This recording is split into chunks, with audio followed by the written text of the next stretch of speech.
You're absolutely right. If you bought a property just like this for 7,500 bucks, that costs you $93,000 to renovate versus a property just like this that's $70,000 and maybe needs $30,000 of work, it essentially still is $100,000 that you're spending on both sides. If it's the same thing, why don't I go after properties like this? And the biggest reason is because when you do big rehabs like this, a lot of things can go wrong.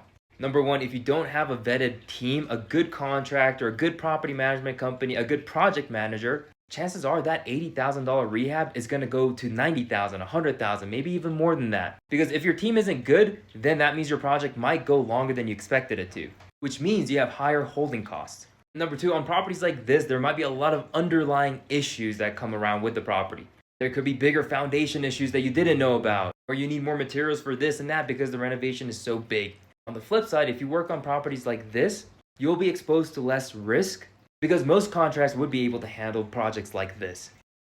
On walls, and you're not getting more materials because you know exactly what the materials you need are on this type.